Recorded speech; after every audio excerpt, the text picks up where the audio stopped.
ဘုန်းကြီးတို့တွေအတိတ်ကကုသိုလ်ကောင်းမှုရှိခဲ့သည့်အတွက်ကြောင့်အခုလူဘဝရရှိပြီးတော့လာကြတယ်အမှတ်တမဲ့မနေသေးကြဘူး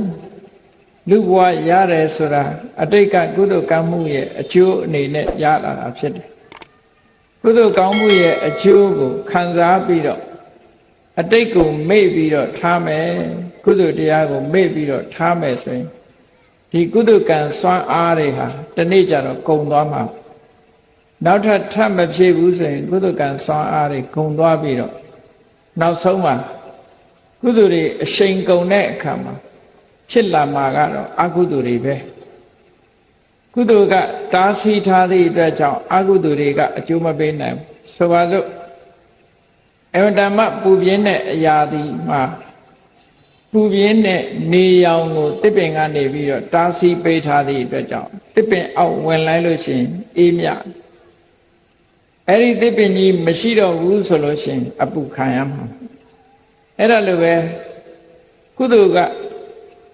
ကုံသွားပြီဆိုလို့ရှိရင်အကုသိုလ်ဆိုတာတွေရောက်လာပြီဆိုရင်ဆင်းရဲဒုက္ခတွေကြုံရကြဒါကြောင့်မို့လို့ကုသိုလ်ဟာသစ်ပင်နဲ့အလားတန်တူလို့ကုသိုလ်ပင်မျိုးစိုက်ပျိုးကြခြင်းတို့စိုက်ပျိုးဖို့လိုအပ်တယ်ဒါဖြင့်ကောင်းပြီကုသိုလ်လုပ်ချင်တယ်ဆိုတဲ့အခါဘယ်နေရာမှာကုသိုလ်လုပ်ကြမလဲစိုက်ပျိုးတယ်ဆိုတဲ့အနေအထားအားဖြင့်မြတ်စွာဘုရားသခင်ကိုရောမြတ်ကကုသိုလ်တွေစိုက်ပျိုးဖို့အတွက်အကောင်းဆုံးသောလယ်မြေတာဆိုတာတန်ခါပဲဖြစ်တယ်လို့အနုတ္တရံပုံညခိတံလောကတ္တလောကရဲ့အကောင်းဆုံးလယ်မြေဟာတန်ခါပဲဖြစ်တယ်လို့ဆိုတာဟောထားခဲ့တာရှိတယ်ပေါ့ဘာဖြစ်လို့အကောင်းဆုံးလယ်မြေလို့ပြောရတယ်လဲလို့ဆိုရင်တစ်ပင်တစ်ပင်သို့မဟုတ်သီးနှံပင်တွေစိုက်ပျိုးပြီးဆိုလို့ရှိရင်မြေကောင်းရေကောင်းကိုရွေးချယ်ရမြေကောင်းရေကောင်းမှတစ်ပင်ရဲ့အသီးနှံတစ်ဆနှစ်ဆမကအဆပေါင်းများစွာရရှိနိုင်အကယ်၍မြေညံ့ပြီဆိုရင်အပင်ပေါက်တော့လည်းပဲထိုအပင်ကအသီးများစွာမထွက်လာဘူးတဲ့ဒါကြောင့်မို့အပင်လဲတန်အသီးတွေလည်းများတဲ့မြေမျိုးကိုရွေးချယ်ပြီးတော့စိုက်ကြဒါမို့ဒါနကောင်းမှုလုပ်တယ်ဆိုတဲ့အခါမှာလည်းပဲတန်ခါကိုလှူဒန်းတာဟာအမတမရရှိလာတဲ့အကျိုးတရားတွေအမတမထူးကဲနိုင်တယ်ဒီလိုဆိုတာဒါကြောင့်မို့လို့တန်ခံတရဏံဂစ္ဆာမိလို့ဘုရားဘာသာဝင်တွေဆိုတဲ့တန်ခါသည်ဆင်းရဲဒုက္ခမှကင်းကွာအောင်ဆင်းရဲဒုက္ခတွေကိုဖယ်ရှားပြစ်နိုင်တယ်လို့တန်ခါဟာတို့ရဲ့ဘဝဒုက္ခတွေကိုဖယ်ရှားနိုင်တယ်လို့ယုံကြည်လက်ခံပါတယ်လို့ဒီလိုအဓိပ္ပာယ်နဲ့တန်ခံတရဏံကိစ္စမျိုးလို့ခေါ်တရဏဆိုတာဆင်းရဲဒုက္ခတွေကိုဖယ်ရှားခြင်းအကာအကွယ်ပေးခြင်းလို့အဓိပ္ပာယ်ဥပမာပဲတစ်ပင်အောက်ဝင်နေဆိုတဲ့ပုံကိုယ်တွေကဘာရည်ရွယ်ချက်နဲ့ဝင်တာတော့ဆိုနေရဲ့အပူဒဏ်ကိုတစ်ပင်ကကာကွယ်ပေးလိုက်မယ်ဆိုတဲ့ရည်ရွယ်ချက်နဲ့တစ်ပင်အောက်ဝင်တယ်တစ်ပင်အောက်ဝင်လိုက်လို့ရှိရင်တစ်ပင်ရဲ့အရိပ်မှာလူတွေဟာနေရဲ့အပူဒဏ်ကအကာအကွယ်ရပြီးတော့အေးမြချမ်းသာကြတယ်ထို့တူပဲတန်ခံတရဏံဂစ္ဆာမိဆိုတဲ့အဓိပ္ပာယ်ကတန်ခါသည်ဆင်းရဲဒုက္ခတွေကတို့ကိုအကာအကွယ်ပေးတယ်ဆိုတဲ့ယုံကြည်ချက်နဲ့တန်ခံတရဏံကိစ္စမေးလို့ဒီလိုဆိုဒါဖြင့်ဘယ်လိုအကာအကွယ်ပေးတာလဲဆိုတာတော့သိဖို့လိုအပ်တယ်ပေါ့ဆင်းရဲဒုက္ခတွေကသက်သာသွားအောင်ဘယ်လိုတွေအကာအကွယ်ပေးတယ်လဲဒီနေရာမှာတန်ခါဆိုတာဘာကိုခေါ်တာလဲဆိုတာကိုဘုန်းကြီးတို့တွေနားလည်ဖို့လိုအပ်တယ်ဘုရားဘာသာဝင်သူတော်စင်တွေတန်ခံတရဏံကိစ္စမိလို့မကြာခဏဆိုလေးရှိကြတရဏဂုံဆိုနေကြအဲ့တော့တန်ခါဆိုတာဘာကိုခေါ်တာလဲလို့ဆိုမေးတန်ခါဆိုတာအခုခေတ်တချို့လူတွေပြောနေတဲ့ သင်္ကန်းဝတ်ထားတဲ့ပုဂ္ဂိုလ်တူဦးတဲ့ကိုသွားပြီးတော့တန်ဃာလို့ခေါ်တာမမှန်ဘူးတန်ဃာဆိုဒီမှာဘုန်းကြီးတစ်ပါးတဲ့ကိုရင်တစ်ပါးတဲ့ဥစဉ်တစ်ပါးတဲ့ကိုတန်ဃာလို့မခေါ်ဘူးတန်ဃာလို့ဆိုဒီမှာအဖွဲ့အစည်းလို့အဓိပ္ပာယ်ရတယ်ဘယ်လိုနည်းနဲ့ဖွဲ့စည်းထားတာတော့လို့ဆိုဒိဋ္ဌိသီလတမ္မညဒိဋ္ဌိသီလတမ္မညေနတံခတိတပံကောဒိဋ္ဌိသီလတမ္မညတံခာတေနတံခတိတပံကောလို့ဆိုတဲ့အတိုင်းအမြင်ချင်းတူတယ်ကိုချင်းသီလချင်းတူတယ်အမြင်ချင်းလည်းတူရမယ်ကိုချင်းသီလချင်းလည်းတူတယ်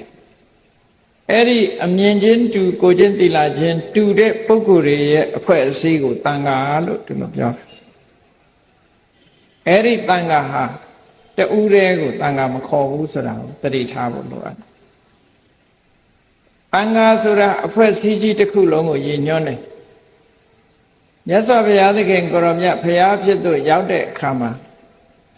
ပထမဆုံးသာသနာဝင်လာတာရှင်ကွန်းတေည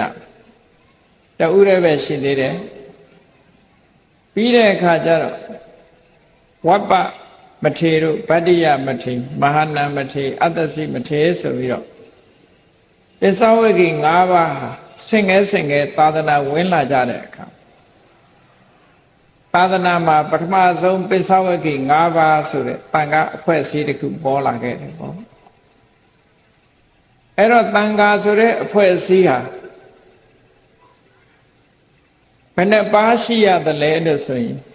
ဝီနီးကျမ်းကအရာဆိုလို့ရှိရင်၄ပါးအ ਨੇ ဆုံးရှိရ၄ပါးရဲ့အထက်ကိုမှတန်ခါလို့ခေါ်တယ်၄ပါးနဲ့၄ပါးအထက်ကိုတန်ခါလို့ခေါ်တယ်တစ်ပါးနှစ်ပါးသုံးပါးကိုတန်ခါလို့မခေါ်ဘူး၄ပါးကအထက်ကိုတန်ခါလို့ဆိုတယ်တန်ခံတရဏံကိစ္ဆာမိဆိုတာတစ်ပါးတည်းကိုကိုးကွယ်တာမဟုတ်ဘူးနှစ်ပါးကိုကိုးကွယ်တာမဟုတ်ဘူးတန်ခါသုံးပါးကိုကိုးကွယ်တာမဟုတ်ဘူးအစုအစည်းအဖွဲ့အစည်းတစ်ခုအ ਨੇ ဆုံးဝိနိကံဆောင်ရွက်တဲ့အခါမှာ၄ပါးရှိရ၄ပါးကိုမှတန်ခါလို့ဒီလိုသတ်မှတ်တယ်ဟောဒါကသုတ်တန်နီးကြတော့ဒီတစ်ပါးဆိုရင်ပုဂ္ဂိုလ်လို့ခေါ်တယ်နှစ်ပါးသုံးပါးဆိုလို့ရှိရင်အများလို့ခေါ်တယ်အဲ့ဒီအများရဲ့အစုအစည်းကိုကြတော့မှတန်ခါလို့ခေါ်တယ်အဲ့တော့ဝီနီးအဆိုရတန်ခါဟာအနည်းဆုံး၄ပါးရှိတယ်လို့မှတ်သားရမယ်ပေါ့အဲ့ဒါလို့အနည်းဆုံး၄ပါးရှိတဲ့မြတ်စွာဘုရားရဲ့တပိတာဝကအစုအပေါင်းကိုတန်ခါလို့ဒီလိုခေါ်တယ်လို့ဆိုဒီကနေ့လက်ရှိတန်ခါတွေကိုတန်မုတိတန်ခါလို့ခေါ်တယ်မြတ်စွာဘုရားလက်ထက်ကအရိယတန်ခါတွေကိုတော့အရိယတန်ခါလို့ခေါ်တယ်အရိယတန်ခါတွေရဲ့သွင်းတူဝိနည်းစိကံအတိုင်းသာသနာမှာသိက္ခာတင်ပြီးတော့သင်ဝင်ထားတဲ့ပုဂ္ဂိုလ်တွေကိုတန်မုတိတန်ခါတန်မုတိတန်ခါဆိုတာအရိယာလည်းပါတယ်ပုထုဇဉ်လည်းပါတယ်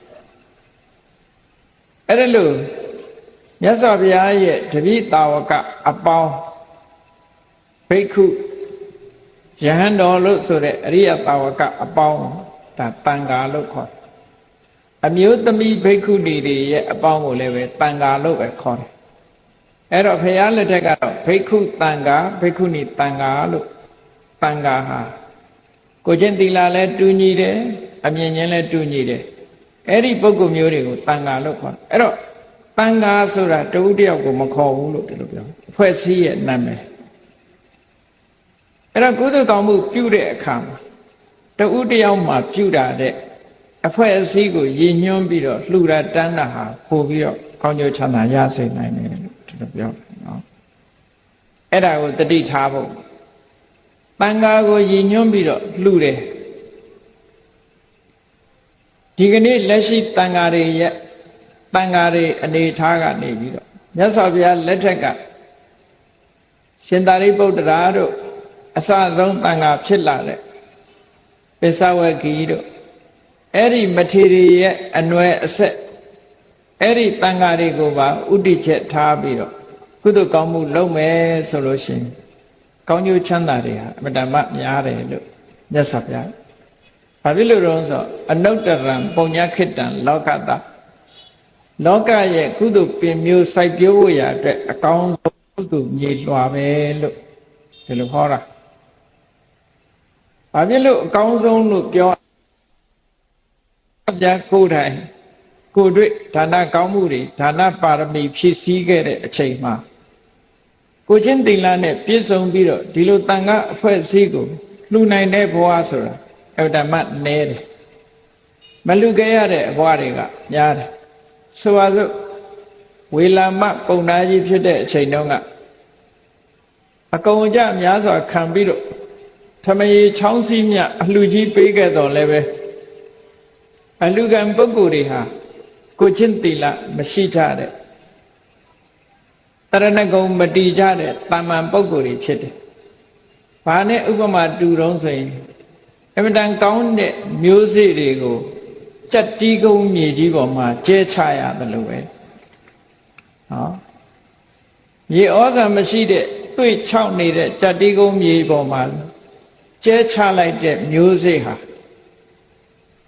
ပေါက်တဲ့ဟာကပေါက်တယ်မပေါက်တာမပေါက်ပေါက်လာပြန်တော့လဲလှီလှီကလေးဆိုလိုတာက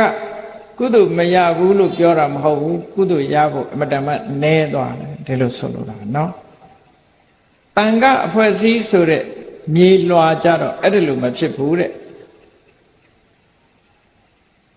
အမတန်မှမြေဩဇာကောင်းတဲ့မြေပေါ်မှာစိုက်ပျိုးလိုက်ရတဲ့အပင်ဟာ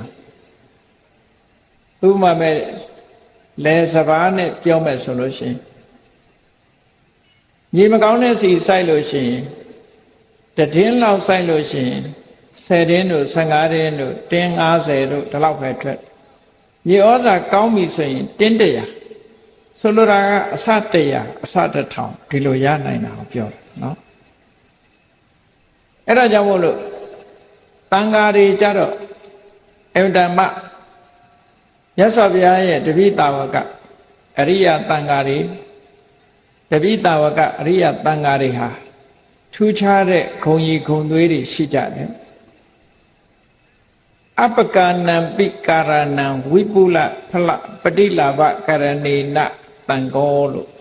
ဆိုတဲ့အတိုင်းနည်းနည်းလေးလှူတာဟာအများကြီးအကျိုးရတယ်တန်ဃာတွေကကိုချင်းသီလရှိလာပြီကိုချင်းသီလရှိတဲ့ပြီးွားတဲ့တန်ဃာတွေကိုလှူလိုက်ရပြီဆိုလို့ရှိရင်သွန်းလေးတစ်သွန်းနဲ့တင်ပဲရလိုက်တာကအများကြီးဆိုလိုတာကအရင်အနည်းကနည်းနည်းလေးအမြတ်များများရတယ်လို့ဒီလိုပြောတာဒါကလှုပ်တက်လို့ရှိရင်ပို့ပြီးတော့ရမြေကလည်းကောင်းတယ်ကိုယ့်ရဲ့စိတ်နှလုံးကလည်းကောင်းတယ်ဆိုလို့ရှိရင်ပို့ရစီးပွားရေးလှုပ်တယ်လို့ပဲတစ်ပင်စိုက်တယ်လို့ပဲတစ်ပင်စိုက်တဲ့ပုဂ္ဂိုလ်ကလည်းမြေကိုလည်းရွေးတတ်တယ်မျိုးစိကောင်းကောင်းကိုလည်းရွေးတယ်စိုက်ပျိုးပြီးတဲ့အခါမှာလည်းပဲစောင့်ရှောက်မှုတွေပေးတယ်ဆိုလို့ရှိရင်ဒီတစ်ပင်ဟာတီးနှံပို့ထွက်တယ်အဲ့ဒါလို့မဟုတ်ဘဲနဲ့မျိုးစိကလည်းညံ့တယ်မြေကလည်းညံ့တယ်စောင့်ရှောက်မှုကလည်းအားနည်းတယ်ရေလောင်းပေါင်းတဲ့မရှိဘူးဆိုလို့ရှိရင်တော့ဒါဒီတစ်ပင်ကလှိလှိကြီးပဲဖြစ်နေမှာပဲအဲ့တော့ကုသိုလ်ကောင်းမှုလုပ်တဲ့အခါမှာမျိုးစိလည်းကောင်းဖို့လိုတယ်မြေလည်းကောင်းဖို့လိုတယ်မိမိရဲ့ကြိုးစားအထောက်မှုစိတ်နေသဘောထားဆိုတာလည်းလိုအပ်တယ်လို့ဆိုတတိထားပုံလူတတ်တဲ့ပုဂ္ဂိုလ်တွေကပိုရတန်ဃာတွေကိုအာယုံပြုပြီးတော့လှူလိုက်တဲ့အခါမှာအပကနံပိကာရဏလက်အုပ်လေးတစ်ချိန်ခြီတာပဲဖြစ်စေဆွန်ကလေးတစ်စုံလောင်းလိုက်တာပဲဖြစ်စေပန်းကလေးတစ်ပွင့်နဲ့ပူဇော်လိုက်တာပဲဖြစ်စေနောက်ဆုံးမှဘာမှမရှိလို့ရှ िख ိုးဝှချလိုက်တာပဲဖြစ်စေအဲ့ဒီကုသိုလ်ကောင်းမှုဟာအဝတ္တမချီးပွားသွားတယ်မြတ်စွာဘုရားလက်ထက်တော်ခါကာလတုန်းကစန္ဒာလီလို့ခေါ်တဲ့သူဆင်းရဲမကြီးသရောင်းစားမကြီးတယောက်ရှိ အဲ့သန္တာလီဆိုတဲ့သံဃာမကြီးကမတမဆင်းရဲရှာဝတ်ထားတဲ့အဝတ်ကလည်းစုပ်စုပ်ပြက်ပြက်စားရတယ်လည်းထမင်းနတ်မှန်အောင်မစားရဘူးတောင်းစားလို့ရတဲ့ခါရတယ်မရတဲ့ခါမရဘူးအသက်ရလည်းကြီးလာအဲ့ဒါလို့ဆင်းရဲဒုက္ခရောက်နေတဲ့သန္တာလီဆိုတဲ့ဒီသံဃာမကြီးဟာရှင်သာရိပုတ္တရာတို့ရှမောက္ကလံတို့ဆွမ်းခံကြွတဲ့အခါမြတ်စွာဘုရားနဲ့အတူဆွမ်းခံကြွတဲ့အချိန်ရှမောက္ကလံကတိုက်တွန်းတယ်မြတ်စွာဘုရားနဲ့တန်ဃာတွေကိုလက်ဥချီလိုက်ငေးမနေနဲ့တချို့ကတန်ဃာလမ်းတွေ့တောင်မှလက်ဥချီရကောင်းမှမသိဘူးဆိုရင်ကုသိုလ်ရမှမသိတော့ပါမှန်ကနော်ဘာမှလူစရာမရှိလည်းပဲတန်ဃာတွေတွေ့လို့ရှိရင်မြတ်စွာဘုရားရဲ့လက်ထက်ကအရိယတန်ဃာတွေဟာဒီလိုအဆက်အနွယ်တွေပါလားလို့ဆိုပြီးတော့လက်ဥကလေးချီလိုက်အဲ့ဒီမှာလည်းပဲစန္ဒာလီဆိုတဲ့သံဃာမကြီးဟာလက်ဥချီရမှမသိဘူးမသိတဲ့အခါရှင်မောက္ကလံကနေပြီးတော့လက်ဥချီဖို့သူ့ကိုပြောလိုက်ဘုရားကြွလာတာဘုရားကိုလက်ဥချီလိုက်ရှ िख ိုးလိုက်လို့ပြောလိုက်တဲ့အချိန်မှာသူရှင်မောက္ကလံတိုက်တွန်းချက်အရာအာတတယောနဲ့မြတ်စွာဘုရားကိုလက်ဥချီလိုက်တယ်ရှ िख ိုးလိုက်မကြခင်မဲ့တန်ဃာတွေလည်းကြွသွားရောလမ်းမှာတွေ့တဲ့နွားတစ်ကောင်ကသူ့ကိုခွေလိုက်တာနဲ့အဲ့ဒီအဖွားကြီးကဆုံးသွားနော်သူ့မှာကုသိုလ်ကောင်းမှုဆိုလို့ဘာမှမရှိဘူးရှင်မောက္ကလံကလက်ဥချီလိုက်ရှ िख ိုးလိုက်ဆိုလို့သူလက်ဥချီပြီးတော့ရှ िख ိုးလိုက်တာဒီကုသိုလ်လေးပဲရှိတယ်ဟောသေတဲ့အခါကျတော့သူသေသွားတဲ့အခါကျတော့ဘယ်ရောက်သွားတော့ဆိုဗိမာန်ကြီးနဲ့သွားပြီးနတ်သမီးကြီးဖြစ်နေတယ်ဘယ်သူကနေပြီးတော့ကဲတင်ပေးလိုက်တာတော့ဆို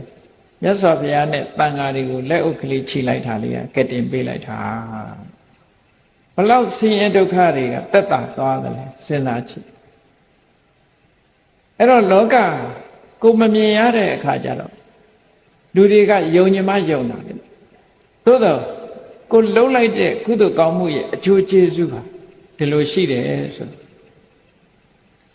ဝိမာနဝတ္ထုမှာမှတ်တမ်းနေရှိတယ်ရှင်မမောက္ကလံကိုရောမြတ်ကတကူတော်နဲ့နတ်ပြည်ကြွသွားပြီးတော့ဗိမာန်တွေကိုလိုက်ကြည့်တဲ့အခါမှာဗိမာန်ရှင်နတ်သားနတ်သမီးတွေကထွက်ပြီးတော့ကြောတဲ့အခါမှာဘာကောင်းမှုကြောင့်ဒီလိုဘုံဗိမာန်ကြီးရတာတော့နတ်စည်းစိမ်ဘာလို့ခံစားရတာတော့လို့ဆိုတချို့ကပြောရမှရှက်တယ်ဘာဖြစ်လို့ရှက်တုံးဆိုလို့ရှင်သူလုပ်ခဲ့တာလေးကနည်းနည်းလေးရထားတာကအများကြီးအဲ့ဒါကြောင့်မလို့ပြောရမှရှက်တယ်ထမင်းညိုးလေးလှူလိုက်တာနဲ့ဆွန်းလေးတစ်စွန်းလောင်းလိုက်တာနဲ့ပန်းလေးတစ်ပွင့်လှူလိုက်တာနဲ့သူ့ရဲ့စေတနာတရာစွမ်းအားတွေကနေအကျိုးပေးလိုက်တာရလိုက်တာဗိမာန်ကြီးတွေနဲ့ချမ်းသာဒုက္ခတွေရနေတယ်လို့အဲ့ဒါလို့ရတာဟာမြတ်စွာဘုရားသာသနာတော်နဲ့ဂျုံတွေ့တဲ့အခါမှာဒီလိုကုသိုလ်ကောင်းမှုတွေရဲ့အကျိုးဟာတောက်ပြောင်ဖြစ်တာတဲ့တရားမင်းကြီးဆိုတာမြတ်စွာဘုရားမပွင့်ခင်ကဘုရားမပွင့်ခင်ခေတ်ကာလမှာကုသိုလ်ကောင်းမှုတွေလုပ်ပြီးတော့မာဂလူလင်ဘွားကနေပြီးတော့တရားဖြစ်သွားတာအာလုံးဒီဝတ္ထုကြားဖို့ရမဆလရွာမှာမာဂလူလင်ဥဆောင်တဲ့33ယောက်သောလူတွေဟာကုသိုလ်ကောင်းမှုကိုစုပေါင်းညီညာပြီးပုံညသဟာယအနေနဲ့လှုပ်ကြတက်ကြွလှုပ်ကြ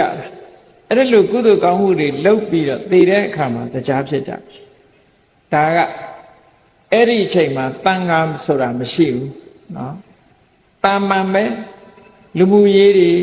အရက်ထဲမှာကုသိုလ်ကောင်းမှုတွေလှုပ်ကြတယ်တန်ခါဆိုတာမရှိဘူးနောက်ဖျားပွင့်လာတဲ့အခါကျတော့တန်ဃာတွေကိုကုသိုလ်ကောင်းမှုလုပ်ပြီးတော့ရောက်လာတဲ့နတ်တွေကဘုံမိတ်မှန်တွေကလည်းတရားမင်းကြီးတို့နေတဲ့ရှေးကရောက်လာတဲ့နတ်တွေတဲ့ဘုံမိတ်နတ်တွေရဲ့ဘုံမိတ်မှန်နဲ့ပို့ပြီးတော့တောက်ပြောင်တယ်အဝတ်အစားတွေကလည်းပို့ပြီးတော့တစ်လွင်နေတဲ့ရုပ်အစင်းတွေကလည်းပို့ပြီးတော့လှတယ်ချမ်းသာဒုက္ခတွေကလည်းပို့ကောင်းလာတယ်ဟောဘုရားသာသနာတော်နဲ့ကြုံတွေ့ပြီးတော့သာသနာတွင်မှာလုံးလျရတဲ့ကုသိုလ်ကောင်းမှုတွေဟာတရားမင်းကြီးရဲ့အရှိန်ဝါ တရားရဲ့နောက်ပါခြံရံနေရဲ့အရှိန်ဝါတဲ့ပူတောက်ပြောင်ဆိုလိုတာကဖျားမပွင့်ခင်ကကုသိုလ်ကောင်းမှုလုပ်တဲ့နတ်တွေနဲ့ကုသိုလ်ကောင်းမှုလုပ်လို့နတ်ပြည်ရောက်တဲ့နတ်တွေနဲ့ဖျားပွင့်ပြီးတဲ့နောက်မှာကုသိုလ်ကောင်းမှုလုပ်လို့နတ်ပြည်ရောက်သွားတဲ့နတ်တွေရဲ့အရှိန်ဝါခြင်းဟာသိပ်ကွာခြားတယ်လို့ဆိုလို့တစ်လွင်တောက်ပြောင်မှုကအမတန်မှကွာခြားတယ်သုလရထမဟာရထဆိုတဲ့နတ်တွေဘုံမိမ္မာန်နေနဲ့ဘုံမိမ္မာန်တွေကထွက်ပြီးတော့ခန္ဓာနာနာသူတို့စီးเสียရင်တွေကိုစီးပြီးထွက်လာပြီဆိုလို့ရှိရင်တရားမင်းကြီးကရှင်ပြီးတော့မထွက်ရဲဘူးလို့တောင်ဆိုတာဘာဖြစ်လို့လဲဆိုရင်အရှိန်ဝါခြင်းกว่าပဲဟောင်းတာနဲ့တစ်တာနော်တောက်ပြောင်မှုရှိတာမရှိတာအလွန်กว่าနတ်ပြည်ဆိုတာကကုသိုလ်ကောင်းမှုရဲ့အကျိုးသက်ခံစားရတာလူပြည်လို့အဝတ်လဲခြင်းလို့ရတာမဟုတ်ဘူးနတ်ကကုသိုလ်ပေးတဲ့အတိုင်းပဲနေကြဒါကြောင့်မို့တရားမင်းကြီးကလူပြည်ဆင်းပြီးတော့ကုသိုလ်ကောင်းမှုလုပ်တယ်ဆိုတာကြားဖို့ရတယ်မဟုတ်လားအဲ့တော့သာသနာပေါင်းမှာလုပ်တဲ့ကုသိုလ်ဟာအမှန်မှထူးခြားတယ်ဒါဘာကြောင့်လဲလို့ဆိုရင်အနုတ္တရံပုံညာခိတံလောကတ္တတန်ဃာလို့တန်ဃာနဲ့တူတဲ့ကုသိုလ်ကောင်းမှုပြုเสียနေရဆိုတာမရှိဘူးဒါကအကောင်းဆုံးပဲလို့ဒီလိုဆိုလိုတာပေါ့အကောင်းဆုံးပဲအေးနတ်ပြည်ရောက်သွားတဲ့ပုဂ္ဂိုလ်တွေများများကြီးလဲလှုပ်တာမဟုတ်ဘူးလက်ဥကလေးခြိလိုက်တာနဲ့နတ်ပြည်ရောက်တဲ့ပန်းလေးတစ်ပွင့်လှူလိုက်တာနဲ့နတ်ပြည်ရောက်တဲ့ဆွန်းလေးတစ်စွန်းလှူလိုက်တာနဲ့နတ်ပြည်ရောက်တဲ့အဲ့ဒါလို့ကောင်းကျိုးချမ်းသာတွေကိုရပြီးတော့ဖြစ်သွားတဲ့စိစိတ်ဥစ္စာတွေကလည်းတမ္မာနှစ်ပေါင်းများစွာကုသိုလ်ကောင်းမှုသာသနာ့ဘအခါမှာ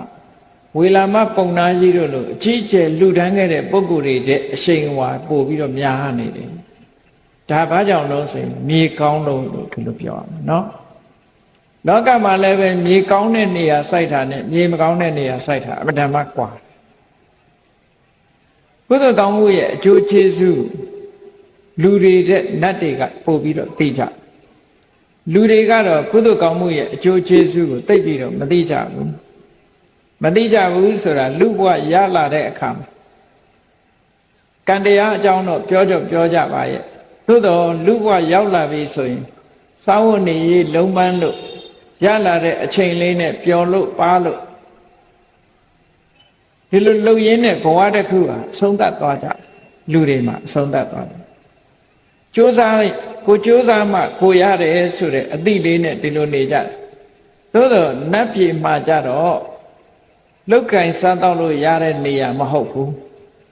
ကုသိုလ်ကံပေါ်မှာမူတည်ပြီးတော့စားကြရတာဆိုတော့ကုသိုလ်ကံကောင်းရင်ကောင်းသလောက်အကျိုးရှိကုသိုလ်ကံညံ့ရင်ညံ့တယ်လို့ဖြစ်တယ်လူတွေကြတော့ကုသိုလ်ကံနဲ့လုံလဝိရိယအကျိုးကထင်ရှားတယ်ဒါကြောင့်မို့လူဘဝကိုဥဋ္ဌာဏဖလူပစီဝီတဲ့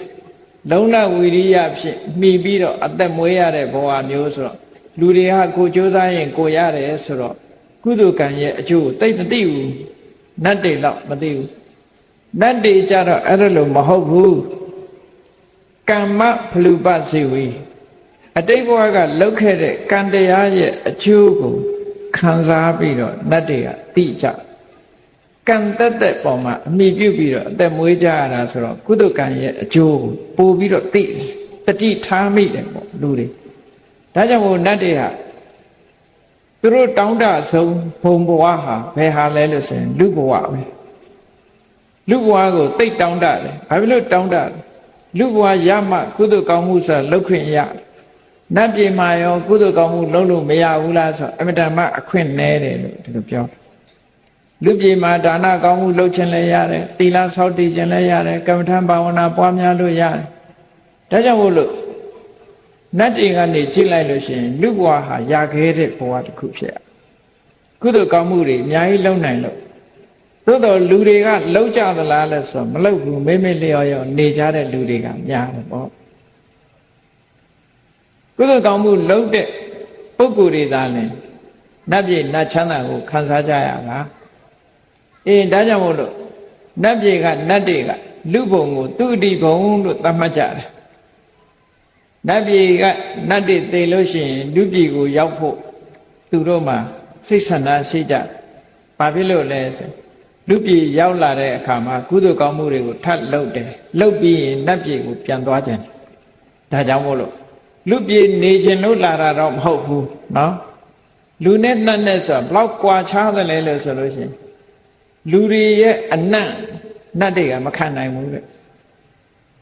လူတွေကသာကိုယ်အနံ့ကိုမှုေးနေကြတာလေနတ်တွေကတယုဇနာလောက်ကလူတွေရဲ့အနံ့ကိုမခံနိုင်ကြဘူးတဲ့ဟုတ်တော့ဟုတ်တော့တယ်နော်တရိษံယုံနဲ့သွားကြည့်ရင်တရိษံတွေရဲ့အနံ့ကိုလူတွေကမခံနိုင်ဘူးလေအဲ့ဒီအနံ့ကိုမခံနိုင်ဘူးလူတွေရဲ့အနံ့ကိုလည်းပဲနတ်တွေကမခံနိုင်ဘူးနတ်နဲ့ဟောအဲ့တော့လူတွေကတော့ကိုယ်အချင်းချင်းကိုမှုေးနေကြတာပဲတရိษံတွေကလည်းသူတို့အချင်းချင်းကြတော့မှုေးနေကြတာပဲနော်နေသားကြပြီးတော့မှုေးကြိုင်နေကြအေးလူတွေရဲ့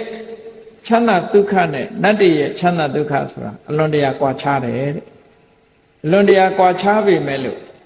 သူတို့ကလူပြည်ဖြစ်ချင်တာဘာကြောင့်လဲလို့ဆိုရင်ကုသိုလ်ပင်မျိုးစိုက်ပျိုးခြင်းလို့လူပြည်လာချင်တာဒီလိုအဓိပ္ပာယ်ရှိတယ်ပေါ့နော်လူပြည်ဟာကုသိုလ်လုပ်ဖို့ခွင့်ရည်တွေအများကြီးရှိတယ်ဒါကြောင့်မို့လူပြည်လာချင်ကြတယ်ကောင်းပြီလူပြည်မှာကုသိုလ်လုပ်ဖို့အကောင်းဆုံးဆိုတာဘာလဲလို့ဆိုတန်ခါပဲနော်တန်ခါဟာအကောင်းဆုံးကုသိုလ်လုပ်ဖို့နေရာကြီးတစ်ခုဒါကြောင့်မို့မြတ်စွာဘုရားဟောထားတာဒီပြင်နေရာမှာမရှိဘူးနော်တန်ခါခုံ၉ပါးထဲမှာအနုတ္တရံပုံညခတံလောကတာလောကသားတို့ရဲ့ကုသိုလ်ကောင်းမှုစိုက်ပျိုးရာလေမြေတာနဲ့တူတာဟာတန်ခါပဲလို့ဘာဖြစ်လို့တန်ခါကိုပြောရတယ်လဲဆိုအပကနံပိကာရဏံဝိပုလဖလပတိလာဘနည်းနည်းလေးလှုပ်တာအများကြီးရနိုင်ဗမာတွေပြောလို့ရှိတယ်ညောင်စိတ်လေးလောက်လှူတော့ညောင်မင်းကြီးလောက်ရတယ်ဆိုတဲ့အကျိုးမျိုးပေးနိုင်တာတန်ခါပဲရှိတယ်ဒီလိုဆိုတော့အဲ့တော့တန်ခါဆိုတာဘုန်းကြီးတွေလှူတာဒီလောက်အကျိုးရလားလို့ဆိုဘုန်းကြီးတစ်ပါးတည်းကိုလှူတာပြောတာမဟုတ်ဘူးတန်ခါကိုလှူတာကိုပြောနော်အဲ့ဒါကိုကွဲပါစေနော်တန်ခါနဲ့ဘုန်းကြီးတစ်ပါးနဲ့မတူဘူးဆိုတာကိုယ်ရည်ရွယ်ချက်ကတန်ခါကိုရည်ရွယ်ရမယ်ပုဂ္ဂိုလ်ကိုမရည်ရွယ်ရဘူးပုဂ္ဂိုလ်ဆိုတာတခါတလေအမြင်တော်တာရှိခြင်းရှိမယ်အမြင်မတော်တာရှိမယ်ကောင်းတာရှိတယ်မကောင်းတာရှိတယ်တန်ခါဆိုတဲ့အဖွဲ့အစည်းကြတော့မကောင်းမှုဆိုတာမရှိဘူးအရိယာမြတ်စွာဘုရားရဲ့တပိတာဝကအဖွဲ့အစည်းကိုလှူပါတယ်အဲ့ဒီထဲမှာပုဂ္ဂိုလ်တဦးကကိုယ်စလဲသာဖြစ်တယ်ကိုလှူလိုက်တဲ့ပုဂ္ဂိုလ်ကကိုယ်စလဲသာကိုယ့်ရဲ့ရွယ်ချက်ကပုဂ္ဂိုလ်မဟုတ်ဘူးတန်ခါကိုရည်စူးတယ်လို့စိတ်ကိုအဲ့ဒါလို့ထားတတ်ရမယ်နော်အဲ့ဒါလို့ထားတတ်လို့ရှိရင်မြတ်စွာဘုရားကဒက္ခိဏဝိပင်္ဂသုတ်မှာဟောထားတာကိုမှတ်သားသင့်တယ်နောင်တစ်ခေတ်မှာတဲ့ကိုချင်းတရားတွေပြက်ပြားလာတဲ့အခါမှာဘုန်းကြီးတွေကဘာဖြစ်လာယဟန်တွေကဘာဖြစ်လာလဲလို့ဆိုရင်နောက်ဆုံးမှာပထမတော့သင်္ကန်းဝတ်ထားကြသေးတယ်နောက်ဆုံးရောက်တဲ့အခါကျတော့အဲ့ဒီသင်္ကန်းကိုမဝတ်တော့ဘူးသင်္ကန်းရောင်လေးကိုလက်ပင်ပတ်ထားတာဒါဘုန်းကြီးဆိုတဲ့သင်္ကေတလေးအဲ့လောက်ပဲကျန်တယ်နောက်တစ်ခေတ်မှာအဲ့ဒီလိုတန်ကယဟန်မျိုးကိုဂုတ္တရဘူးလို့ခေါ်တယ်တကယ်ကောင်းမြတ်တဲ့အနွယ်တွေကိုဖြည့်ဆည်းပြစ်သူနောက်ဆုံးပုဂ္ဂိုလ်ပေါ့အဲ့ဒါမရှိဘူးလို့မထင်နဲ့ခဏဂျပန်နိုင်ငံမှာရှိနေပြီနော်ဂျပန်နိုင်ငံမှာရှိနေဘုန်းကြီးတို့တီဟိုနေတုန်းကဂျပန်ဘုန်းကြီးတဲ့ဇင်ဗုဒ္ဓဇင်းကိုလာပြီးတော့ပို့ချသူကဘုန်းကြီးတွေရဲ့ရှေ့မှာရေးတယ် Reverend လို့ဆိုတာရေးထား Reverend လို့ရေးထားတယ်သူကြည့်လိုက်တော့လေဘိုကေနဲ့ necktie နဲ့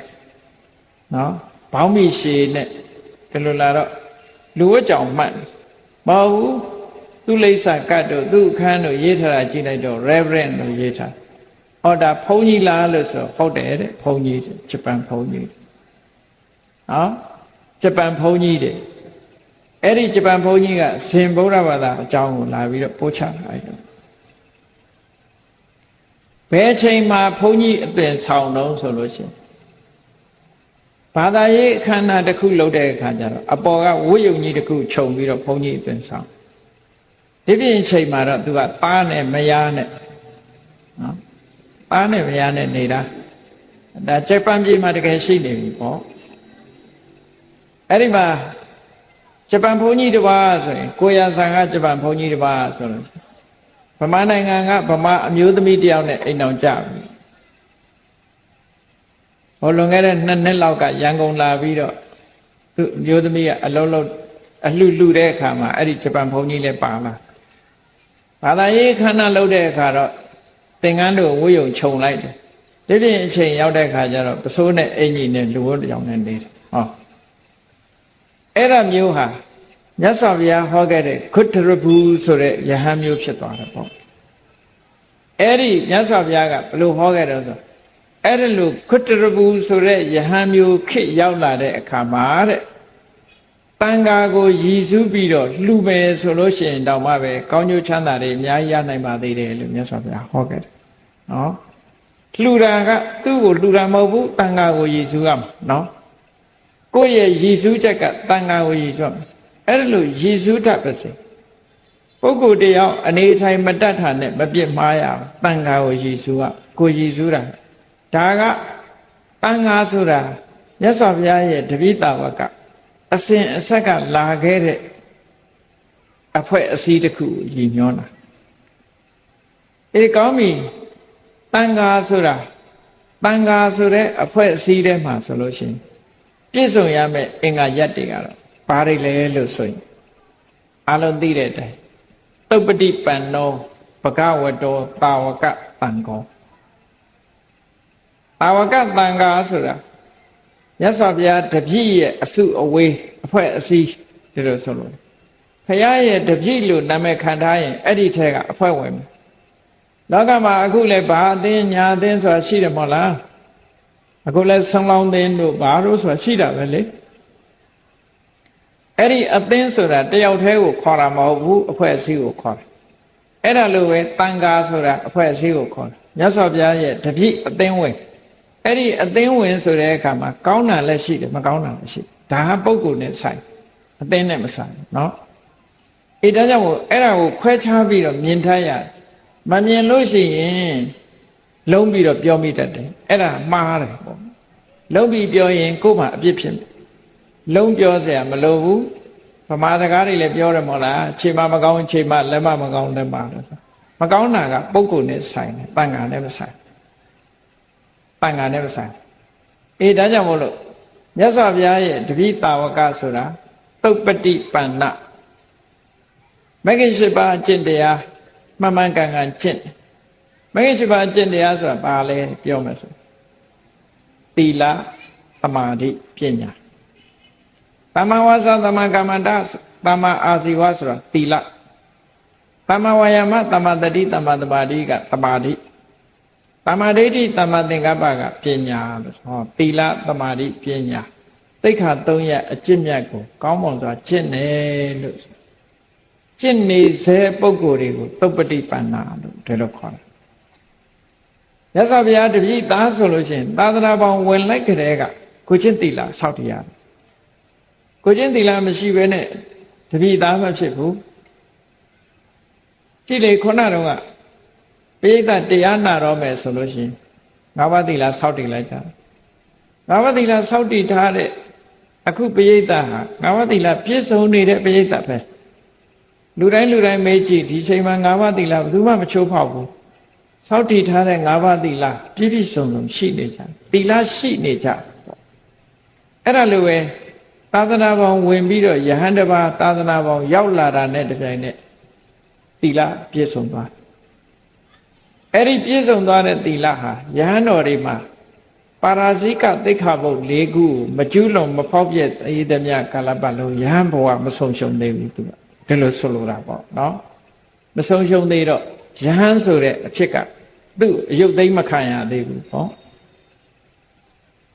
အေးအဲ့ဒါလို့သီလကျင့်စဉ်သမာဓိကျင့်စဉ်ပညာကျင့်စဉ်ဒီအကျင့်တွေကိုကျင့်နေတာသုပ္ပတိပန္နလို့ခေါ်နောက်တစ်ခါဥစုပ္ပတိပန္နဖြောင့်မတ်တယ် မဂ္ဂင်၈ပါးအကျင့်တရားဟာနိဗ္ဗာန်ကိုသွားတဲ့လမ်းဟာတကယ်ကိုဖြောင့်မတ်တဲ့လမ်းဖြစ်တယ်အဲ့ဒီနိဗ္ဗာန်ကိုတဖြောင့်နဲ့ကျင့်တယ်သို့မဟုတ်ရိုးသားဖြောင့်မတ်စွာကျင့်တယ်အဲ့ဒီသီလသမာဓိပညာကျင့်နေတယ်ဆိုတဲ့ပုဂ္ဂိုလ်ရဲ့စိတ်နှလုံးဟာလည်းဖြောင့်စင်းတယ်နိဗ္ဗာန်ကိုသွားဖို့လမ်းကြောင်းပေါ်မှာလည်းသူဖြောင့်ဖြောင့်မတ်မတ်ရောက်တယ်လို့ဒါကြောင့်မို့ဥစုပ္ပတိပန်နောဘဂဝတောတာဝကပန်နောယောဂနဲ့အကျင့်ဆိုတာနိဗ္ဗာန်ရောက်ဖို့လမ်းကြောင်းနဲ့တင့်လျော်နိဗ္ဗာန်ကိုရောက်စေနိုင်တဲ့အနေအထားရှိတာမျိုးလျော်တယ်လို့ပြောတယ်နော်အဲ့ဒီလျော်တဲ့အကျင့်ကိုကျင့်နေတဲ့ပုဂ္ဂိုလ်တွေဩဒါကကျင့်နေစေပုဂ္ဂိုလ်တွေကိုလည်းရည်ညွှန်းတယ်တခါတရံကြတော့ကျင့်ပြီးသားပုဂ္ဂိုလ်တွေကိုလည်းရည်ညွှန်းတယ်အဲ့တော့ကျင့်နေစေပုဂ္ဂိုလ်တွေကိုရည်ညွှန်းတယ်ဆိုလို့ရှိရင်အဆင့်အမြင့်ဆုံးကြတော့မက္ခထာလို့ဆိုတဲ့ဝိပဿနာကျင့်စဉ်ကိုကျင့်လိုက်လို့သောတပန်သောတပတ္တိမက်ကိုမျက်မှောက်ပြုသွားတယ်သဂရဂါမိမက်ကိုမျက်မှောက်ပြုသွားတယ်အနာဂါမိမက်ကိုမျက်မှောက်ပြုသွားတယ်ရတ္တမက်ကိုမျက်မှောက်ပြုသွားတယ်ဆိုရယ်မက်စိတ်ဖြစ်ပေါ်နေတဲ့အခိုက်မက္ခထပုဂ္ဂိုလ်၄ဦးကိုဒါကျင့်စေပုဂ္ဂိုလ်လို့အဲ့ဒီမက္ခထမရောက်သေးပေမဲ့လို့သီလသမာဓိပညာသိက္ခာ၃ရပ်အကျင့်မြတ်ကိုကျင့်နေပြီဆိုတဲ့ကဒါဟာလဲကျင့်စေပုဂ္ဂိုလ်လို့ဒီလိုပြောအဲ့ဒါလို့ကျင့်နေတဲ့ပုဂ္ဂိုလ်တွေဟာအမြင့်ဆုံးပုဂ္ဂိုလ်အနေနဲ့ပြောမယ်ဆိုရင်ယတိရံသတ္တာရိပုရိတယုဂာနိသတ္တာရိပုရိတယုဂာနိဆိုတာအစုံအားဖြင့်၄စုံဆိုတာသောတပတ္တိမေဃထသောတပတ္တိဖလထသဂရဂါမိမေအဲ့ဒါကတစုံသောတပတ္တိမေဃထနဲ့သောတပတ္တိဖလထကတစုံသဂရဂါမိမေဃထနဲ့သဂရဂါမိဖလထတစုံအနာဂါမိမေဃထနဲ့အနာဂါမိဖလထတစုံအရဟတမေဃထနဲ့အရဟတဖလထတစုံလို့ဆိုဒါကို၄စုံလို့ပြောတာနော်အစုံလိုက်အစုံလိုက်အထပုရိတပုဂ္ဂလာအရေးအတွက်ကြတော့အစုံက၄ခုဆိုတစ်ခုစီခွဲလိုက်တဲ့အခါကျတော့၈ခုဖြစ်သွားပုဂ္ဂိုလ်အနေနဲ့ပြောမယ်ဆိုရင်၈ယောက်ဖြစ်သွား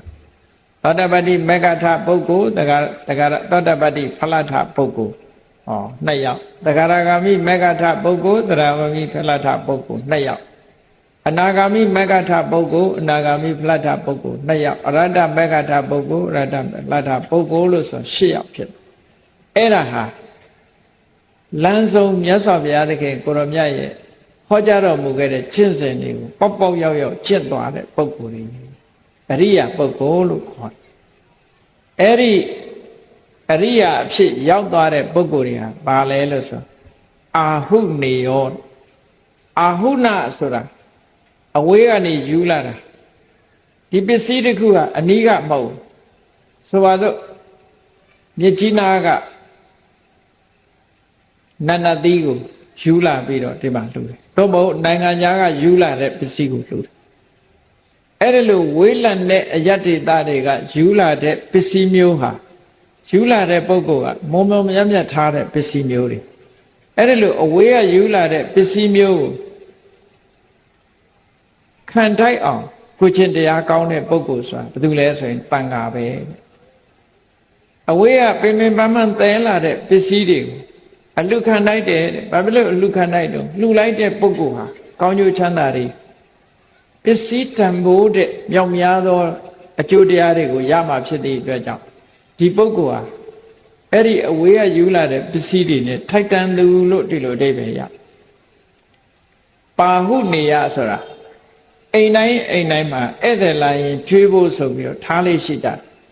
အဲ့ဒီအိမ်တိုင်းမှာထားတာပါဟုနလို့ခေါ်တယ်ဧည့်သည်လာရင်ကျွေးဖို့ဆိုပြီးတော့အစင်နဲ့ထားလေးရှိကြတယ်ပေါ့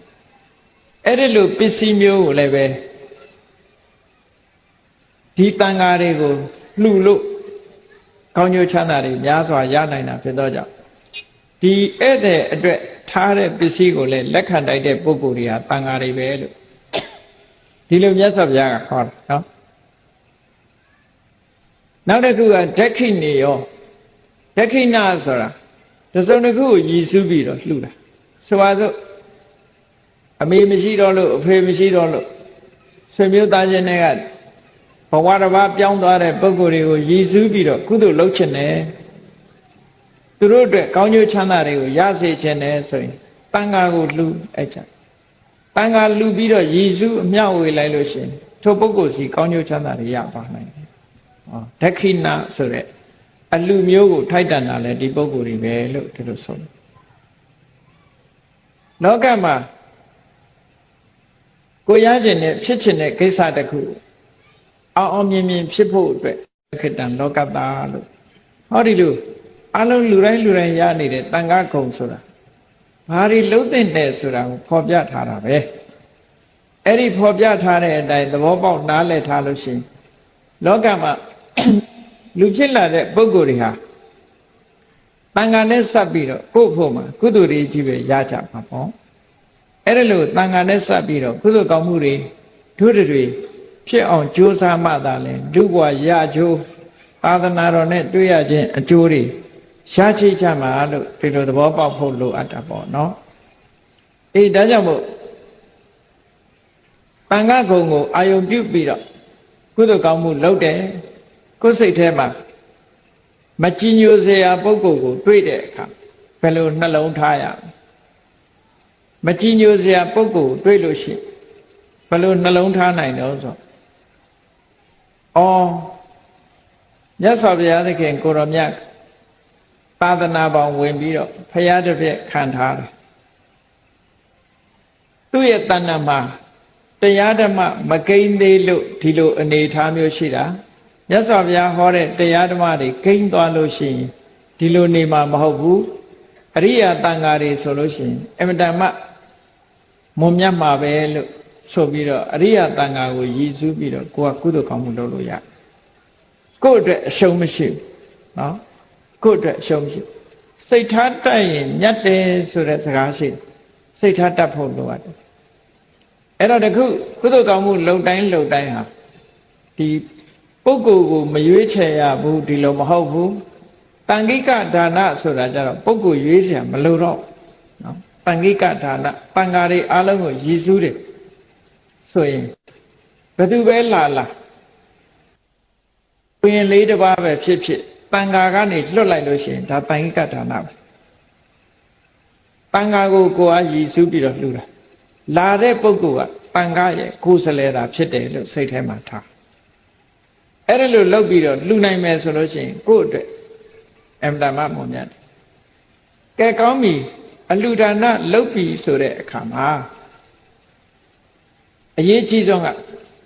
အလှူရည်ဆက်လက်နဲ့မကွာလှူနေကြပေမဲ့လို့အရေးကြီးတာကိုမသိဘူးဆိုလို့ရှိရင်အကျိုးတရားဟာနည်းတတ်တယ်ဒါကြောင့်မို့အရေးကြီးတာကိုသိဖို့လိုအလှူရည်ဆက်လက်နဲ့မကွာလှူကြတဲ့အခါမှာပစ္စည်းဥစ္စာကကောင်းတာကလည်းအဓိကမဟုတ်ဘူးညံ့တာလည်းအဓိကမဟုတ်ဘူးနဲတာလည်းအဓိကမဟုတ်ဘူးများတာလည်းအဓိကမဟုတ်ဘူးအဓိကဖြစ်တာကဘာလဲလို့ဆိုရင်လူတဲ့တန်းတဲ့အခါမှာတက္ကိစ္ဆံဒါနန္ဒေတိကိုယ်အလှပေါ်စိတ်အားကုန်စိုက်ပြီးတော့တယုတတိတလေးတစားပြင်းပြင်းစင်စင်လုပ်ပြီးတော့လှူဖို့ဟောဒါကအရေးကြီးတယ်နော်ပန်းလေးတစ်ပွင့်ဖျားတင်ဆွန်းလေးတစ်စောင်းလုံးဆွန်းလေးတစ်စွန်းလောင်းပြင်းပြင်းစင်စင်လုပ်ပြီးတော့တယုတတိစိတ်ထဲမှာအာယုံစိုက်ပြီးတော့လှူဖို့လိုတယ်အဲ့ဒါဆိုရင်ကိုယ်မှာအကျိုးတွေအများကြီးရအဲ့လိုမဟုတ်ဘဲနဲ့မလုပ်ချင်အမှတ်တမဲ့လုပ်လိုက်လို့ရှိရင်ဒီကုသိုလ်ကောင်းမှုကညံ့သွားတယ်မရဘူးတော့မဟုတ်ဘူးညံ့သွားအကျိုးပေးတဲ့အခါလဲညံ့သွားစိတ်အားဆိုင်ပြီးတော့လှူတဲ့ကုသိုလ်ကောင်းမှုရဲ့အကျိုးကြတော့မြတ်နောက်တစ်ခုကစိတ်တိကတ္တဝါဒါနဒေတိတဲ့လှူပြီးဆိုတဲ့အခါပူဇော်လိုတဲ့စိတ်ချီးမြှောက်လိုတဲ့စိတ်ထားကိုယ့်အတွက်လှူတာမဟုတ်ဘူးအသားကိုပူဇော်တယ်သူ့ရဲ့အာယုပြုလိုက်တန်ဃာတစ်ပါးဆွမ်းလာရတဲ့ဆိုလို့ရှိရင်ဘုန်းကြီးတစ်ပါးဆွမ်းလာရတဲ့ဆိုရင်တန်ဃာကုံကိုအာယုပြုလိုက်တန်ဃာတွေကိုလှူပါတယ်ဒီကိုယ်တော်ကနေတဆင့်တန်ဃာတွေကိုလှူပါတယ်လို့အာယုပြုလိုက်ပြုပြီးတဲ့အခါမှာကြည့်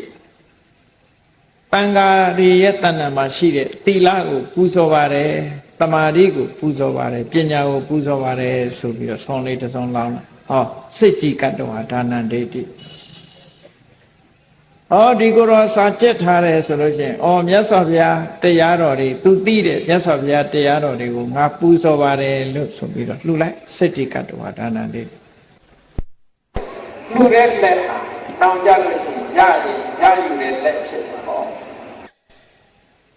လှူတဲ့လက်မဟုတ်ဘူးဆိုရင်ယူနိုင်တဲ့လက်မဖြစ်တတ်ဘူးပေါ့ဒါကြောင့်မို့လို့ဝေလာမသုတ်တံမှာမြတ်စွာဘုရားကဟောထားတဲ့ဒါတွေကိုနောက်ဆုံးတစ်ခုကတော့ဘာလဲလို့ဆိုရင်အာဂမနဒိဋ္ဌိကောဒါနံဒိဋ္ဌိလှူပြီးဆိုတဲ့အခါမှာဘယ်လိုပဲလှုပ်လို့ကိုယ်ရင်နဲ့နှလုံးနဲ့ဖြစ်တဲ့စေတနာစွမ်းအားတွေဟာကိုယ်စီကိုတုတ်ပြန်လာမှာဆိုတာမြင်တဲ့အသိဉာဏ်နဲ့လှူရမယ်ကြောက်ွယ်သွားတာဆိုတာမရှိဘူးရင်ထဲမှာဖြစ်လိုက်တာဒါပေါ်လာတာခေါ်တာပဲလှူခြင်းတဲ့စေတနာသည်ကိုယ်ရင်ထဲမှာဖြစ်တယ်အဲ့ဒီဖြစ်လာတဲ့စေတနာစွမ်းအားကြောင့်လှူလိုက်တယ်အဲ့ဒီလှူမှုအကျိုးတရားသည်ကိုယ်ရင်ထဲမှာသူကဘာနဲ့ဥပမာတူတော့ဆိုမျိုးစေ့နဲ့ဥပမာတူပါတယ်ကိုယ်ရင်ထဲမှာကိုယ်တဏ္ဍာမှာမျိုးစေ့တစ်ခုရသွားအဲ့ဒီမျိုးစေ့ဟာမြေနဲ့ရေနဲ့တွေ့ရင်ပေါက်တယ်လို့ပဲခုနကစေတနာစွမ်းအားနဲ့လှူပြစ်သွားပြီဆိုတဲ့ရလိုက်တဲ့ကုသိုလ်ဟာကိုယ်တဏ္ဍာမှာမျိုးစေ့တစ်ဖွဲစိတ်အစဉ်မှာကိန်းဝတ်သွားတယ်ခုခေတ်စကားနဲ့ပြောရင် online ဖြစ်သွားတယ် online ဖြစ်သွားလို့ရှိရင်အချိန်မီသူကကောင်းကျိုးချမ်းသာတွေကိုပေးမယ်လို့အကြောင်းညီညွတ်လာလို့ရှိရင်ကောင်းကျိုးချမ်းသာတွေကိုပေးတယ်လို့ဒါကြောင့်မို့လို့လှူပြီးဆိုတဲ့အခါမှာအဲ့ဒီလိုစိတ်ဓာတ်မျိုးနဲ့လှူဖို့လိုအပ်တယ်ပေါ့လှုပ်တတ်မှအကျိုးရှိတယ်စီးပွားဥစ္စာလုပ်ရင်လည်းလှုပ်တတ်တဲ့လူကပို့ပြီးတော့ကောင်းကျိုးချမ်းသာရ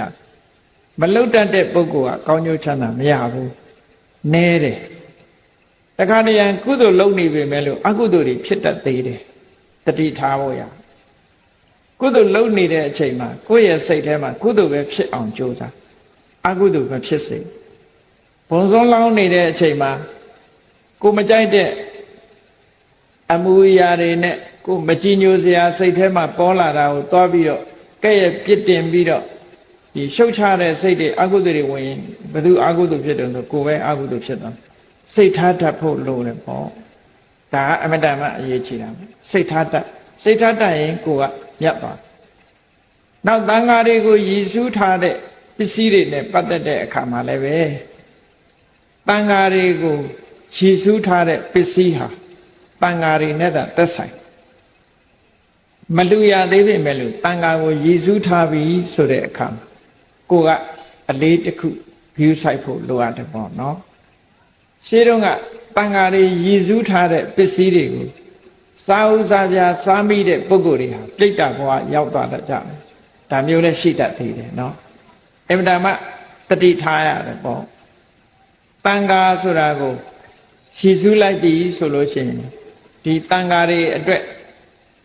တက်ကိုက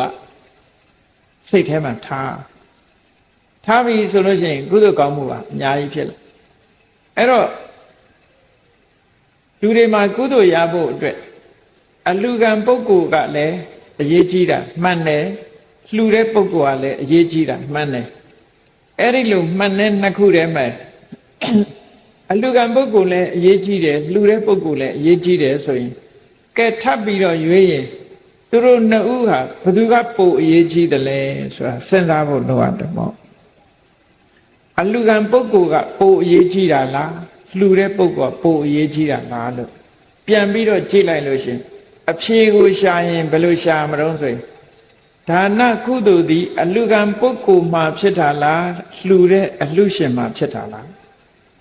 လှူတဲ့အလှူရှင်မှာဖြစ်တာနော်အလှူခံပုဂ္ဂိုလ်ကကိုယ်အလှူပစ္စည်းကိုလက်ခံသူသာဖြစ်တယ်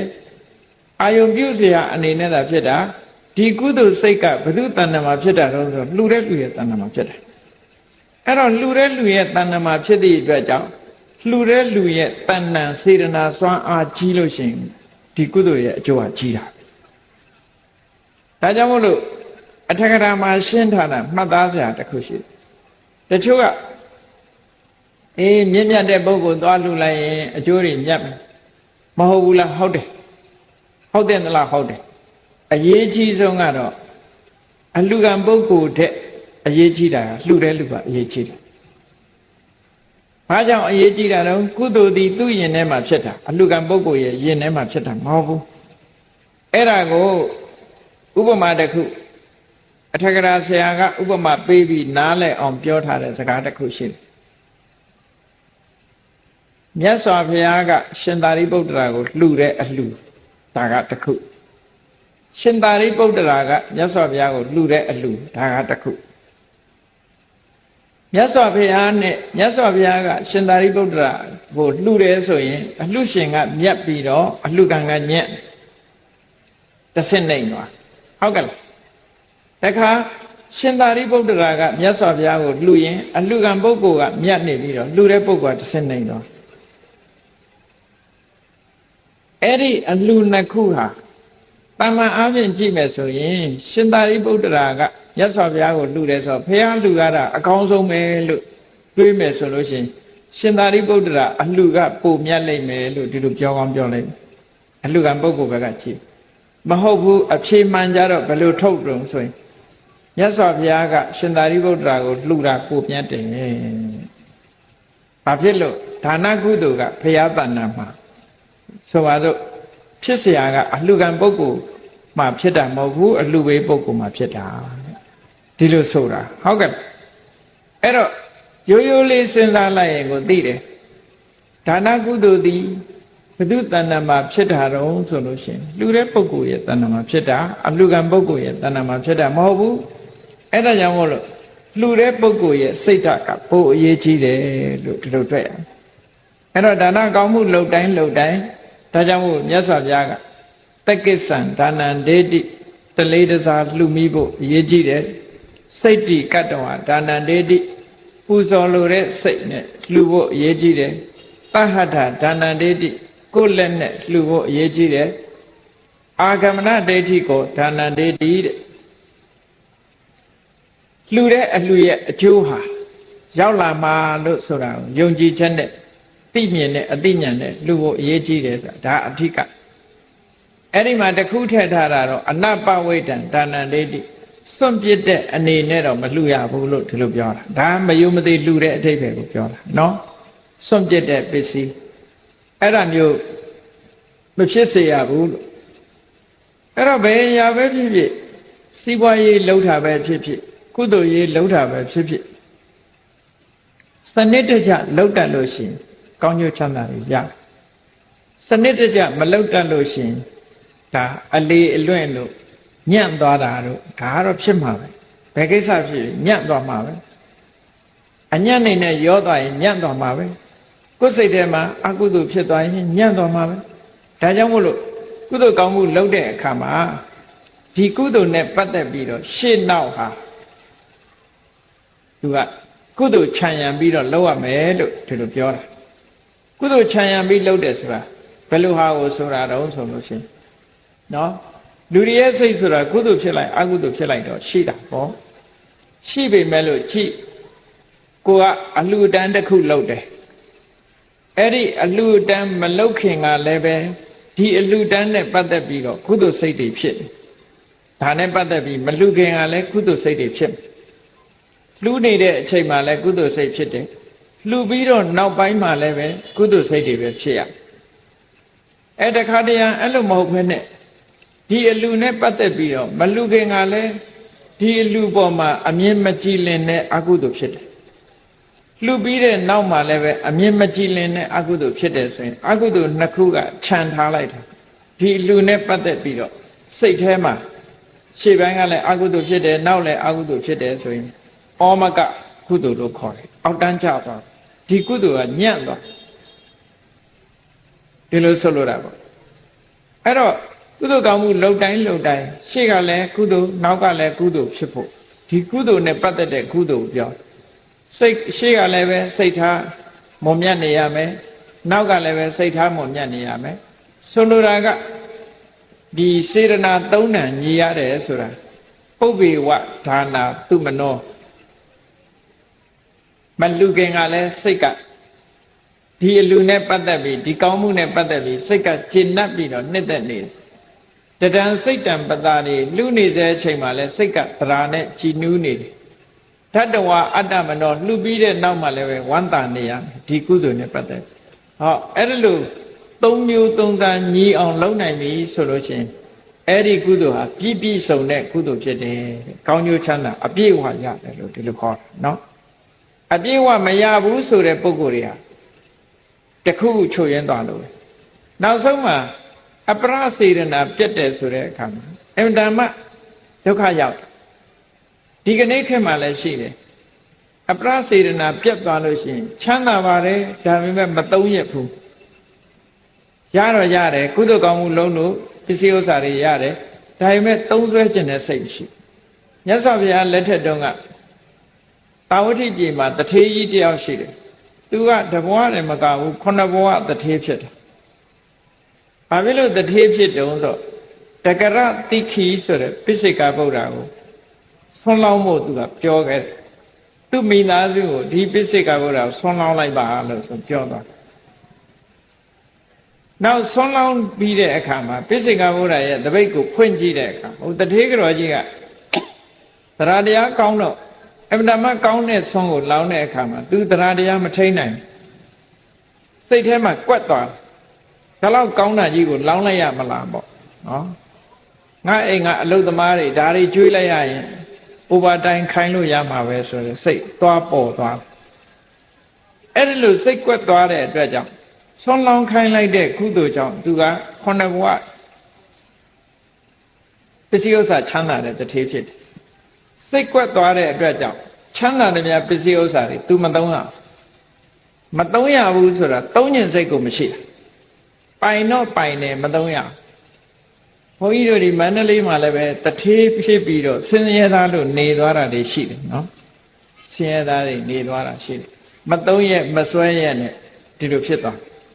အဲ့ဒါလူတွေကတော့ထင်တယ်နှမျောတယ်လို့ထင်တယ်မဟုတ်ဘူးအကုသိုလ်ကံပါလာတာတော်တော်ကြောက်စရာကောင်းတယ်ပစ္စည်းတွေရရဲ့တန်းနဲ့သူ့စိတ်ကိုမသုံးညင်ဘူးကားစီးနိုင်တယ်မစီးဘူးနော်ကောင်းကောင်းဝတ်နိုင်တယ်မဟုတ်ဘူးကောင်းကောင်းစားနိုင်တယ်မစားဘူးဒါတွေကလည်းအကုခုနကအပရစေရနာပြတ်တဲ့သဘောတွေရှိတယ်ပေါ့အဲ့ဒါလို့ဖြစ်သွားတာဟာအမှန်တမ်းဒီကိုယ့်ရဲ့ကုသိုလ်ကံရဲ့အကျိုးကိုမခံစားရတဲ့သဘောတွေပေါ့နော်အေးကောင်းပြီအဲ့ဒီတထေးကြီးဟာနောက်ဆုံးမှာကုသိုလ်ကောင်းမှုလည်းအသစ်မလုပ်ဘူးအဟောင်းလည်းကုန်သွားပြီဘယ်ရောက်သွားတော့ဆိုနောက်ဆုံးတည်တဲ့အခါရောရုဝငရေပြန်ကြပါပဲဟောအမတန်မှဘဝတစ်ခုဆိုတာကုသိုလ်ကံရဲ့အကျိုးခံစားရပြီမဲ့လို့ဆက်ပြီးတော့မထိန်နိုင်ဘူးဆိုလို့ရှိရင်ဒီကုသိုလ်ကံအရှိန်ဆိုတာကုန်သွားတာပဲအေးဒါကြောင့်မို့လို့တရားချက်ခင်သူတော်စင်ပြိဿအပေါင်းတို့လူဘဝရပြီးတော့သာသနာတော်ကြီးနဲ့ဂျုံတွေ့တဲ့အခါမှာကိုယ်ရင်နဲ့နှလုံးထဲမှာကုသိုလ်စိတ်တွေညံ့ညက်ဖြစ်အောင်နှလုံးထားတတ်ဖို့စိတ်ထားတတ်ရင်မြတ်တယ်လို့ဆိုတဲ့အတိုင်းကိုယ်တဏ္ဍာမှာအမြတ်များများရအောင်လုပ်တတ်ဖို့ဒါအရေးကြီးတယ်လူချင်းတူပေမဲ့လို့နော်လူချင်းတူပေမဲ့လို့ခုနကစိတ်ထားမတတ်တဲ့ပုဂ္ဂိုလ်ကြလို့ရှိရင်အမြတ်မရနိုင်ဘူးအမတ်တမဲ့နေသွားတဲ့ပုဂ္ဂိုလ်တွေဟာအမြတ်မရဘူးနောက်ဆုံးမှာဘဝဆိုတာအဆုံးမတတ်ဘူးမဟုတ်ဘူးဆုံးတတ်သွားမှာပဲဒီနေ့ကျတော့ကုန်သွားမယ်ဒီအချိန်လေးအဲ့တော့အချိန်မကုန်ရင်တို့တွေဟာတန်ဃာတွေထင်ရှားရှိနေတဲ့အချိန်ဘုံစွမ်းလောင်းတဲ့တန်ဃာတွေကိုလွမ်းနေဆိုရင်လောင်းတိုင်းတို့တွေကဖရာလက်ထက်ကအရိယတန်ဃာတွေကိုမှတ်မြော်ပြီးတော့ဒီဖရာရဲ့တပိတာဝကတန်ဃာတွေကိုလှူဒန်းပါတယ်ဆိုတဲ့တန်ဃာပေါ်မှာအာယုံပြုပြီးတော့ဖြစ်ပေါ်လာတဲ့စိတ်စေတနာတွေနဲ့လုပ်တဲ့ကုသိုလ်ဟာအတိုင်းမသိမြတ်စွာဘုရားဟောထားတဲ့အကျိုးကျေးဇူးတွေကိုရနိုင်တယ်လို့သဘောပေါက်နားလည်ပြီးတော့မိမိတို့လုပ်နေတဲ့ကုသိုလ်ကောင်းမှုပို့ပြီးတော့ရရှိလာကောင်းမှုပင်မျိုးကိုစိုက်ပျိုးနိုင်ကြပါစေကုန်သတည်း